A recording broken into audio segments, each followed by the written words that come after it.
अगर किसी देश की तरक्की जीडीपी से नहीं, लोगों की खुशी से मापी जाए तो वो देश कैसा होगा? जहाँ ट्रैफिक लाइट नहीं, जहाँ जंगलों की आवाज़ कंक्रीट से ज़्यादा ऊंची हो और जहाँ आधुनिकता संस्कृति से इजाज़त लेकर आती है। आज हम बात कर रहे हैं भूटान की।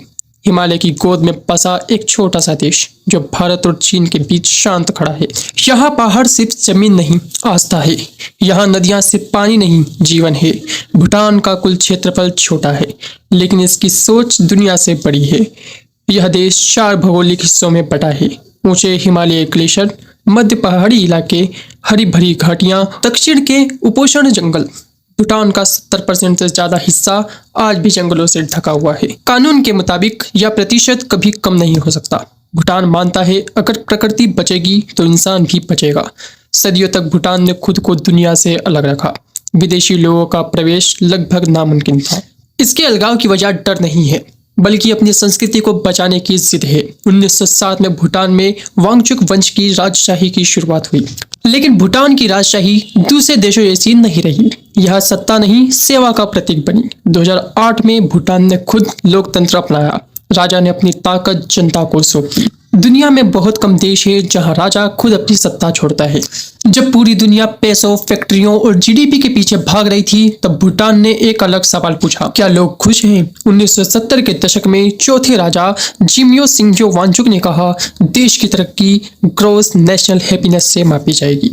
यह विचार दुनिया के लिए अजीब था, लेकिन भूटान के लिए स्वाभाविक। ग्रॉस नेशनल हैप्पीनेस यह केवल एक शब्द नहीं है, एक पूरा सिस्टम है। यह 4 स्तंभ पर टिका हुआ है: अच्छा शासन, सांस्कृतिक संरक्षण, पर्यावरण की रक्षा और मानसिक व सामाजिक सुख। सरकार अगर कोई भी फैसला लेती है तो यह जरूर पूछती है, क्या इससे लोगों की खुशी बढ़ेगी या घटेगी। यह विकास तेज नहीं, संतुलित होता है। भूटान की शिक्षा व्यवस्था सिर्फ नौकरी पर नहीं, चरित्र पर ध्यान देती है। बच्चों को ध्यान, नैतिकता और सामुदायिक जीवन सिखाया जाता है। भूटान में स्वास्थ्य सेवाएं सरकार द्वारा मुफ्त दी जाती है। इलाज को व्यापार नहीं, अधिकार माना जाता है। भूटान की संस्कृति आज भी जिंदा है। लोग रोजमर्रा की जिंदगी में पारंपरिक कपड़े पहनते हैं। पुरुष धो, महिलाएं खीरा। सरकारी दफ्तरों, स्कूलों और आधिकारिक कार्यक्रम में पारंपरिक पोशाक अनिवार्य है। यहाँ त्योहार सिर्फ मनोरंजन नहीं, आस्था और समुदाय का उत्सव है। तशेचू जैसे त्योहारों में नृत्य, मकोटे और कहानियां सदियों पुरानी परंपराओं को जीवित रखती है। भूटान का दिल बौद्ध धर्म में बसता है। बौद्ध धर्म यहाँ सिर्फ पूजा नहीं, जीने का तरीका है। लोग मानते हैं इच्छाएं दुख की जड़ है और संतुलन ही सुख है। यही सोच भूटान को शांत बनाती है। धीरे धीरे भूटान में आधुनिक दुनिया आई। 1999 में पहली बार टीवी और इंटरनेट की अनुमति मिली। भूटान दुनिया का सबसे आखिरी देश था जहां टेलीविजन आया। सरकार जानती थी हर तकनीक हर समाज के लिए तैयार नहीं होती है। आज मोबाइल है, सोशल मीडिया है, लेकिन नियंत्रण भी है। भूटान की राजधानी थिम्पू में आज भी एक भी ट्रैफिक लाइट नहीं है। चौराहे पर सिर्फ ट्रैफिक पुलिस, हाथों के इशारे, मुस्कान और अनुशासन। यहाँ कानून डर से नहीं, आपसी सम्मान से चलता है।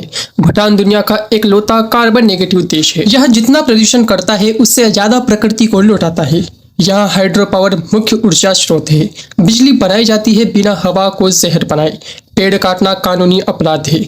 वन्य जीव इंसानों जितने ही सुरक्षित हैं, लेकिन भूटान किसी सपनों की दुनिया में से नहीं रहता। यहाँ भी समस्याएं हैं। युवाओं में बेरोजगारी बढ़ रही है। कई युवा बेहतर अवसरों के लिए देश छोड़ना चाहते हैं। शहरों की चमक परंपराओं को चुनौती दे रही है। कुछ लोग पूछते हैं, क्या ग्रॉस नेशनल हैप्पीनेस वास्तव में एक नागरिक की सच्ची तस्वीर दिखाता है? क्या खुशी को भी मापा जा सकता है? आज भूटान 2 रास्तों के बीच खड़ा है। एक तरफ तेज आधुनिक दुनिया, दूसरी तरफ अपनी पहचान, अपनी शांति और अपनी समस्याएं। सवाल यह नहीं है कि भूटान बदलेगा या नहीं, सवाल यह है क्या भूटान दुनिया से सीखते हुए खुद को खोए बिना आगे बढ़ पाएगा। जब दुनिया ज्यादा पाने की दौड़ में है, भूटान कम में संतुलन सीखता है। शायद असली तरक्की ऊंची इमारतों में नहीं, बल्कि शांत दिलों में छुपती है। यह था भूटान, एक देश नहीं, एक विचार। उम्मीद है कि आप सभी को ये इन्फॉर्मेशन थोड़ी बहुत अच्छी लगी होगी। अगर आप सभी लोगों को ये डॉक्यूमेंट्री पसंद आई है तो वीडियो को लाइक, चैनल को सब्सक्राइब जरूर कीजिएगा ताकि ऐसी इन्फॉर्मेटिव वीडियोस लगातार आप सभी लोगों को मिलती रहे। नेक्स्ट डॉक्यूमेंट्री किस देश पर रखनी है प्लीज़ बताइएगा। बाकी आप सभी लोग कुछ भी अपनी जो भी टॉपिक्स हैं उसको कमेंट सेक्शन में लिख सकते हैं, हम उनको बनाने की कोशिश जरूर करेंगे। जय हिंद, जय भारत, बाय बाय। वीडियो को लाइक, चैनल को सब्सक्राइब जरूर कीजिएगा। थोड़ा सपोर्ट हमको दिखाइए, हम आपको इन्फॉर्मेटिव वीडियो देंगे।